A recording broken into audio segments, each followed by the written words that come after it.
একটা সত্যি কথা বলি, আমার সাথে একমত নাও হইতে পারেন, কিন্তু জায়েদ খান যদি বাংলাদেশে থাকতো, অঞ্জনা ম্যাডাম অবহেলায় এমন বিনা চিকিৎসায় মারা যাইত না। আসসালামু আলাইকুম। বহুদিন পর সিনেমা নিয়ে আলাপ হবে আজকে। সিনেমা নিয়ে আলাপ, কিন্তু দুঃখজনক হলো সত্য,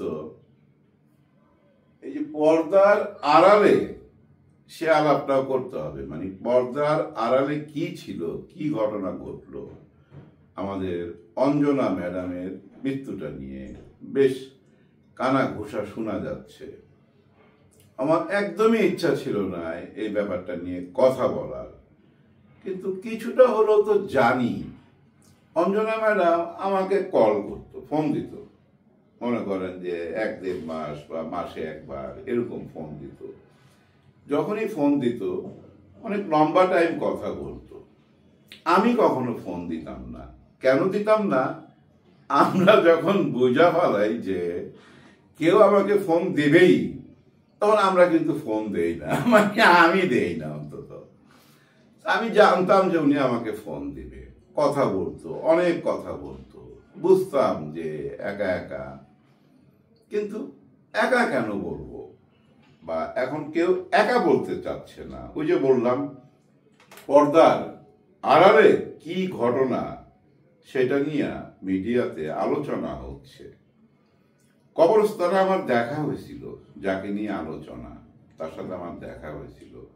কালো পাঞ্জাবি পরা, গায়ের মধ্যে একটা ওই যে হাফ চাদর, চাদরের মধ্যে একটু জড়ি ছিল হালকা হালকা, মানে কাছে আসলে দেখা যায়, মানে আমি কাছে আসলে দেখি, যেহেতু আমার চোখে প্রবলেম, অনেকে দূর থেকে দেখতে পাবে, রোদ পড়লেই চিকচিক করতেছিল। বনানী কবরস্থানে আমি ওখানে ছিলাম যখন কবর হচ্ছিল অঞ্জনা ম্যাডামের।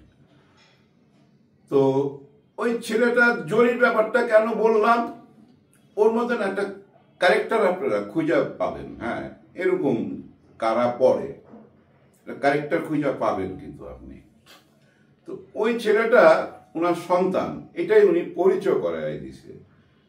আমরা সবাই এটাই জানি, এটা নিয়ে কেউ কোনোদিন কোনো কথা বলে নাই, বলা উচিত না, যেহেতু উনি যেটা পরিচয় করাই দিছে।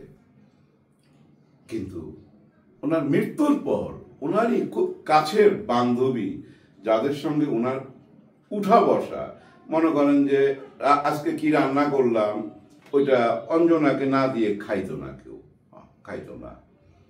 অঞ্জনা ম্যাডাম বললাম না, অঞ্জনা বলেই বলি, কারণ উনি আমাকে বারবার চাপ দিছিলেন তুমি করে বলার জন্য। আমার অভ্যাস নাই তুমি করে বলার, তারপর খুব মাইন্ড করতো, তুমি করে বলতে বলতো, এবং তুই বললে আরো খুশি হইতো, এরকম একটা ব্যাপার ছিল। তো সেই কারণেই বলতেছি, অঞ্জনা এই ছেলেটাকে আমার কাছেও পরিচয় করাই দিছে, তার ছেলে।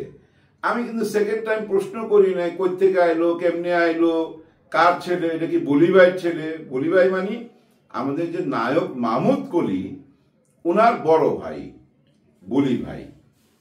তো ওনার হাজবেন্ড ছিল এই অঞ্জনার। ওই সিনেমা জগতে পথ চলতে চলতে প্রেম হয়ে গেলে যেটা হয়, তখনই উনি হিন্দু থেকে মুসলমান হইল, এবং বলি ভাই মারা যাওয়ার পর উনি কিন্তু মুসলমানই রয়ে গেল, যার জন্য ওনার নাম ছিল, যাই হোক আমি অঞ্জনা হিসাবে চিনি, আমাদের অঞ্জনা ম্যাডাম, অঞ্জনা রহমান। ওই যে বলি ভাই রহমানটা এখানে জোড়া দিছে, বা কি জানি না। যাই হোক, এই ছেলেটা তার ছেলে হিসাবেই সবাই জানতো, কেউ কোনোদিন কোনো প্রশ্ন করে নাই। কিন্তু মৃত্যুর পরই প্রশ্নটা আসছে। কি ধরনের কথা উঠছে, যে অঞ্জনা ম্যাডাম অনেকদিন যাবৎ শুয়ে রয়েছে বিছানায়, এই ছেলেটা কাউকে জানায় নাই। বিছানায় হাগুমুতু করছে, এই ছেলেটা কাউকে জানায় নাই। অনেকে যোগাযোগ করছে, ওই ছেলেটা বলছে যে না আম্মু ভালো আছে। আবার অনেকে অঞ্জনার সাথে সরাসরি কথা বলছে, আমি সবই দেখছি, কিন্তু ভিডিও ক্লিপগুলো আপনারাও দেখছেন, যে আমি ফোন করছি, আমি বলছি যে তুমি এত শরীর খারাপ, আমি আসতেছি, যে না না তোমার আসার দরকার নাই। এই যে একটা লুকোচুরি, এখান থেকেই সন্দেহের দানাটা বাড়ছে। আমি এই জায়গাটা শেষ করে দেই, কেন এই লুকোচুরি। দেখেন, আমরা যে অঞ্জনাকে দেখি সে কিন্তু অনেক মেকআপ নিয়ে, ভুরু টুরু, লিপস্টিক, আলগা চুল, মনে করেন যে অনেক সময় দেয়, 3 ঘন্টা মিনিমাম আয়নার সামনে সময় দিয়ে বের হয়, সবার সামনে আসে, সবাই সাথে কথা বলে। এখন সে মানুষটা এমন এক অবস্থায় যে বিছানায় হাগুমুতু করে, তার কি মেকআপ নেওয়ার সময় আছে? একদম না। যার জন্য সে কাউকে অ্যালাউ করবে না যে বাসায় আসুক, ওই ফোনেই বলবে। এখন কথা হচ্ছে যে বিছানায় হাগুমুতু করতেছে সে কেন চিকিৎসায় যাচ্ছে না? কেউ কি চায় ভাই আমি মইরা যাবো, বিছানায় হাঁকতে হাঁকতে মইরা যাবো আমি? এটা চায় কেউ? ইজ্জতের ব্যাপার, ইজ্জতের। মানে ওনার হাতে না টাকা পয়সা ছিল না, ক্যাশ মনে হয় আমার কাছে, কারণ মৃত্যুর 1.5 মাস আগে আমার সাথে টেলিফোনে যখন কথা বলতেছিল তখন অনেকগুলা এলোমেলো কথা শুনছি। কারণ এর আগে উনি বলছে উনি একটা 5 তলা বাড়ি বানাইতেছে, কোথায়? উত্তরখান বা এইদিকে। এই জায়গাটা দিছিল ওনাকে আওয়ামী লীগ সরকার। কিভাবে পাইছে না পাইছে ওইটা দিয়ে আমি শেষ করুন। এটার সাথে অনেকেই জড়িত আছে, অনেকেই, বুঝছেন? এই যে মনে করেন আরাফাত বলেন, ইনু বলেন, এই যে হাসান মাহমুদ বলেন, এবং এই যে কাদের সাহেব, উনি কিন্তু তথ্য মন্ত্রণালয় না, কিন্তু উনিও জড়িত আছেন। এই যে ঘড়িওয়ালা যিনি 40 লাখ টাকার ঘড়ি পড়তেন, হঠাৎ করে তো চলে আসলো 5ই আগস্ট।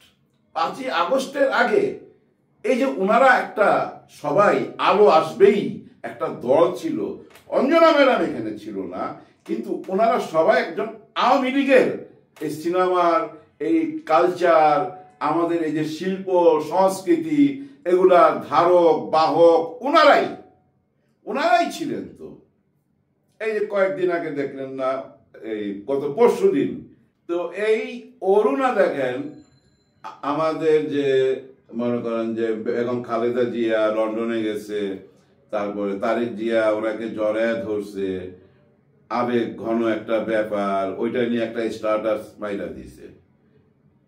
এই স্ট্যাটাস মারার সঙ্গে সঙ্গে ওনারে নিয়ে না হইলো বিভিন্ন মিডিয়ায়, পত্রিকায়, মানে যা ইচ্ছা তাই ট্রল হচ্ছে। কিন্তু এই অরুণা বিশ্বাস যা ইচ্ছা তাই, কিন্তু তার মাথায় কি বুদ্ধি নাই যে আমি যখন এখন এটা বলবো, এই যে বিএনপির মা আর ছেলের পক্ষে আবেগ ঘন কোন স্ট্যাটাস দিবে, এটা খাবে কিনা? আসলে আউলে গেছে। কারণ কি জানেন? কেউ না কেউ তাকে বলছে যে তুমি স্ট্যাটাস দাও, আস্তে আস্তে ইন করো। কেউ না কেউ, এটা মাথায় রেখেন, যারা নেক্সট ক্ষমতায় আসবে নিশ্চয়ই জামাত শিবির যায়া অরুণার সাথে টেলিফোনে কথা বলবে না। ওনারা কেউ বলছে স্ট্যাটাস দাও, মানে সমালোচনা করুক, আস্তে আস্তে ভুলে যাবে, তুমি এভাবে আগে যাও, পরে ইন করায় দুমুনি, দলে ইন করায় দুমুনি। যার জন্য এটা হয়েছে। এরা কি কখনো আওয়ামী লীগ করতো? এই আওয়ামী লীগের আমলে এরা তো এইভাবেই জড়াইছে, কেউ না কেউ কারোর সাথে কেউ সম্পর্ক করাই দিছে। আমি এই ইনু সাহেবরে আমি দেখতেছি একদিন ভোর রাত্রে এই মগবাজার ওয়ারলেসের পাশে একটা বিখ্যাত সিনেমার অফিস আছিল, ভোর রাত্রে এখান থেকে বাইরে নিজে গাড়ি তুলতেছে, সিকিউরিটি দাঁড়ায় রয়েছে। আমি যাচ্ছিলাম শুটিং কইরা বাসায় ফিরতেছিলাম। তাহলে কি ঘটনা কি দাঁড়াইলো? এই ফিল্মের অফিসে কি আড্ডা মারে? আপনি জানেন এই তথ্য মন্ত্রণালয়ে যারা আসে তাদের প্রথম কাজ হচ্ছে যে মিডিয়ার মেয়েদের নাম্বার সংগ্রহ করা টেলিফোনে। ওদের টেলিফোন যদি হাত থেকে ছিনিয়ে নিয়ে যান, পাইবেন যে শুধু মেয়েদের টেলিফোন নাম্বার। আচ্ছা, ওদের পাইবেন কি? ওরা তো সব পলাতক, আবার ধরা খাইছে, বুঝছেন? এইসব ব্যাপার ওরা একটা দল পাকায়। আর এই দলের সদস্যদের মধ্যে একজন ছিল অঞ্জনা ম্যাডাম আমাদের, উনিও ছিল জড়িত। নাইলে উনি জায়গা পাইল কিভাবে? 5 কাঠা না 10 কাঠা, লোভে পাপে মৃত্যু। দেখেন, এই জায়গা পাওয়ার পর উনার মাথায় ঢুকছে, উনি আমার একদিন বলতেছিল টেলিফোনে যে একটা সিনেমা হল দিব, আফসারি ভাই। বাহ, এর আগে না তুমি কইলা যে কি সিনেমা বানাইবা, এখন কি আবার সিনেমা হল দিতে যাচ্ছ? হ্যাঁ। আরে জানেন না আপনি, আমি কি অনেক কিছু শেয়ার করতো আমার সাথে, যে সরকার 3% নাকি 4% আপনার 10 কোটি না 15 কোটি টাকা দিতেছে, 1000 কোটি টাকা অনুদান রাখছে। ওর মধ্যে থেকে একটা জায়গা দেখাইতে হবে খালি, মানে আমি আমার অমুক জায়গায় একটা জায়গা আছে, বা আমার নোয়াখালী চিরাং যেখানেই হোক না কেন, একটা জায়গা দেখাইতে হবে, তারই আপনাকে ওই 10-15 কোটি টাকা দিয়ে দিবে। শুনছি সে বাড়ি বেচা ওই জায়গা কিনতে গেছে।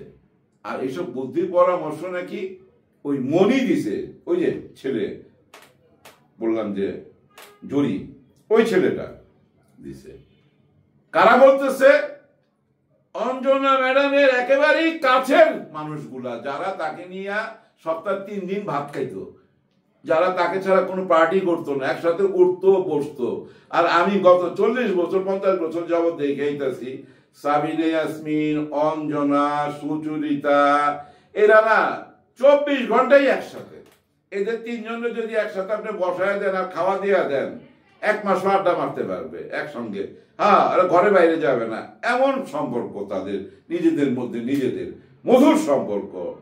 কিন্তু এত আরো আছে তার, কিন্তু অঞ্জনা কিন্তু মানুষের সাথে মিশতে পারতো। এত মানুষ থাকতে সে বিছানা হাগুমুর মতো করতেছে, আর ওই ছেলেটাই শুধু আটকায় রাখছে, কেউ বলতে পারতেছে না, ওই ছেলের ডিঙ্গায় কেউ দেখতে যেতে পারতেছে না। আসলে যে অঞ্জনা এলাও করতেছে না, মেকআপ নেওয়া, হাবি যাবি, আমার চেহারা দাগ টাগ এগুলো দেখা ভালাইবো, কি দরকার? ওনারা তো বয়স লুকায়। কিন্তু সত্যি সত্যি যদি বয়সটাকে এনজয় করতো, প্রত্যেকটা মুহূর্তকে এনজয় করতো, ভারতের সব বড় বড় অভিনেত্রীরা দেখবেন বয়সটাকে এনজয় করে, চুল পাকতেছে পাকতেই দেয়, পাকতেই দেয়, কাঁচা পাকা থেকে পুরা পাকা, চেহারাটা আস্তে আস্তে চেঞ্জ হইতেছে, পাবলিক দেখতেছে, গ্রহণযোগ্যতা পাইতেছে।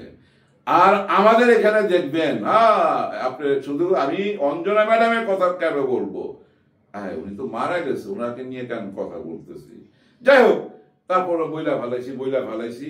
আরো যারা আছে, যাদের পিছনে না আছে শুধু নায়িকা, না লেখা, মানে নামের শেষ অক্ষর না, এদের দেখবেন এত মেকআপ নেয়, এত মেকআপ নেয়, 4-5 ঘন্টা মেকআপ নেয়। আমার মনে হয় বুঝছেন, এরকম করে যদি আচর কাটেন পুরা হাত ভইলা যাইব আপনার। ভুরু টুরু এরকম করতে থাকে, জানেন, ঠোঁট টোট কেমন, বয়স হয়ে গেছে, তারপর ইয়াং সাজতে চায়, বয়সটাকে এনজয় করে না, বয়সটাকে এনজয় করতে জানে না। হ্যাঁ, বয়সটাকে এনজয় করতে জানে না। আমিও অবশ্য পাকাই, জামাইগুলো দেখতেছেন না, আমিও লুকাই, আমিও পাকাই, পাকায় টাকায় মোস ভাবতেছি ছেড়ে দুমু, রং টং করা ছেড়ে দুমু, দেখি না অন্যরকম একটা গেট আপ নেই। তো এই গেট আপ নিয়ে চলতো, বুঝছেন। যাই হোক, তারপরে হাসপাতালে ভর্তি করছে আমাদের ওই যে সেই আলোচিত মান্না, যেখানে যায় আর ফেরত আসে নাই, সেই হাসপাতালে, নাম নাই বা মুখে নিলাম, ওইখানে ভর্তি করছে। ওইখানকার টাকা দিতে পারছিল না। এই মনি নিজে বলতেছিল, আমি শুনছি, নায়ক আলমগীর সাহেবকে ফোন দিছে, মামা টাকা লাগবে, বা আরো অনেককে ফোন দিছে, টাকা জোগাড় করছে, ওইখান থেকে পিজিতে নিয়ে গেছে। তার মানে ক্যাশ ছিল না। ওই যে নিজের বাড়ি টাড়ি, ওনার কিন্তু পুরান টাউনে কোথায় একটা জায়গা ছিল বা বাড়ি ছিল, ওইটাও বিক্রি কইরা ওই যে সিনেমা হল বানাবে, সরকারি টাকা নিবে, সেই টাকা দিয়া অনেক বড় ধনী হবে, সেই স্বপ্নে বিভোর হইতে যায়, বুঝছেন, লজ্জায় পড়ে গেছে। 5ই আগস্টের পর কাকে জানাবে? একটা সত্যি কথা বলি, আমার সাথে একমত নাও হইতে পারেন, কিন্তু জায়েদ খান যদি বাংলাদেশে থাকতো, অঞ্জনা ম্যাডাম অবহেলায় এমন বিনা চিকিৎসায় মারা যাইত না। চিকিৎসা পাইছে, লেটে পাইছে। এই জায়েদ খান থাকতে জানেন, নিজে কোলে করে নিয়ে চলে যেত। এই ব্যাপারটা তার ভিতরে ছিল। সেও তো যায় কানাডায় বসে রয়েছে, খবর নাই। কেন খবর নাই? আছে কোনো ব্যাপার, নিশ্চয়ই কোনো ব্যাপার আছে। কারণ আসলেই তো ওনারা অনেক কিছুর সাথে জড়াইয়া গেছিল, কারো ক্ষতি না করলেও অনেক ব্যাপারে জড়াইয়া গেছে। দেখেন, এই যে শাহরিয়ার নাজিম মা ডাইকা একটা চিঠি দিয়া শেখ হাসিনা কে মা ডাকছে বহুবার, এটা নিয়ে বহু ট্রল হয়েছে। একটা জমি পাইছে 10 কাঠা না 5 কাঠা, অনেক টাকার জমি, কাঠা 1 কোটি 1.5 কোটি টাকা কাঠা, ধরেন 8-9 কোটি টাকা সম্পত্তি পাওয়া গেছে। শুধু চিঠিতে মা লিখছে, মা মা মা মা লিখছে অনেকবার। এটা নিয়ে ট্রল হয়েছে। বা এটা নিয়ে ট্রল হইবার কি আছে? আমারে কন্যাকারে মা ডাকতে হইব, আমি ডাকুম 1000 বার, 1 লক্ষ বার।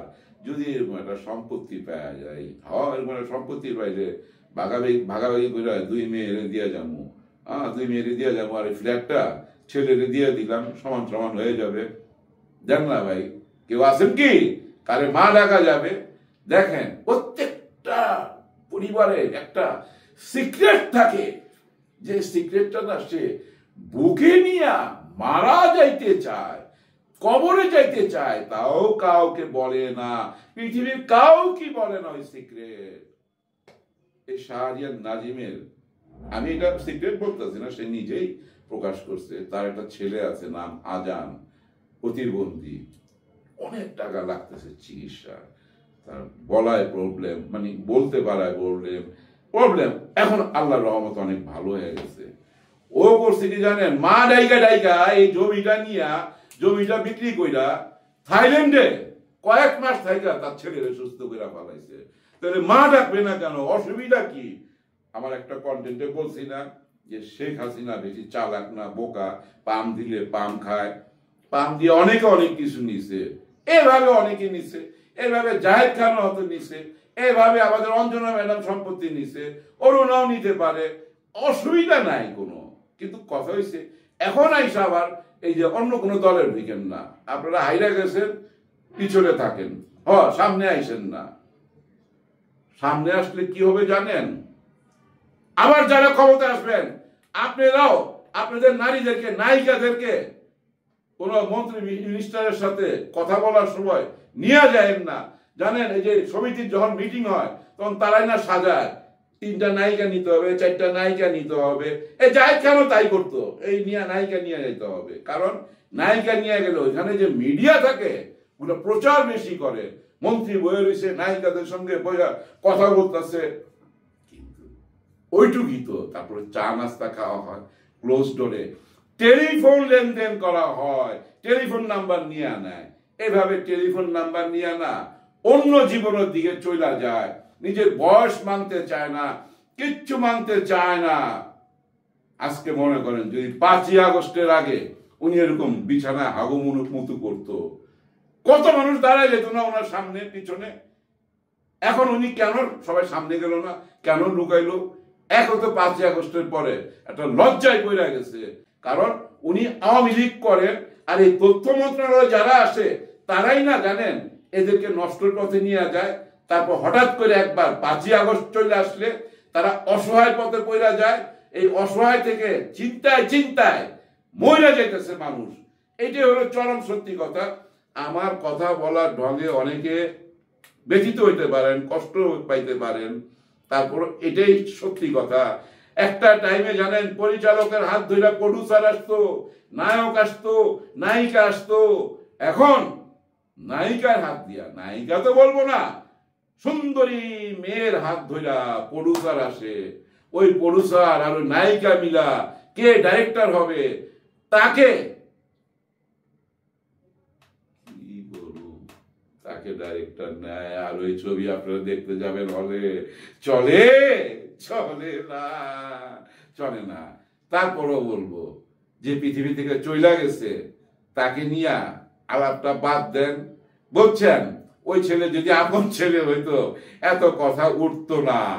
তারপরও কেন সবাই এত কথা বলতেছে? এখন যদি ওই ছেলের রিমাইন্ডে নেয়, মনে করে রিমাইন্ডে নেয়, কি ভাইব? অনেক গোপন কথা বার হবে, অনেক মানে এত নোংরা কথা বাইরে যেতে পারে যেটা শুনতে মনে করেন যে ভাল লাগবে না, ভাইরাল হবে, পচা কথা। ওই যে বললাম মানুষকে সিক্রেট কবরে নিয়ে যাইতে চায়, কাউকে বলতে চায় না। যেটা ওনারা কবরে নিয়ে গেছেন সেটাকে কেন আমরা কবর খুইলা বাইর করব, আমি বুঝি না। যাই হোক, এখানে আইনের ব্যাপার, আমার এত বুঝারও দরকার নাই, শুধু মনের কথাগুলো শেয়ার করলাম। কোনো কথায় যদি বেয়াদবি হয়ে যায়, বেয়াদবি ক্ষমা করতে হবে। সবাই জন্য সবাই দোয়া করবেন। আল্লাহ হাফেজ।